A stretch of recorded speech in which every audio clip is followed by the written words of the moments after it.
లోకం ఒక మాయని తెలుసుకున్నాను. ఏది నా సొంతం కాదనుకున్నాను. తప్పిపోయిన కుమారుని నేనైతే నా కొరకై నిరీక్షించే తండ్రి నా యేసు.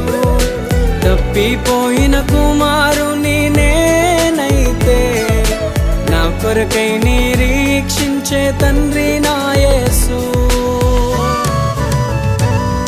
ఈ లోకమంతా నేను వెతకినా నాకు లేదయ్యా ఎక్కడా ఆనందం.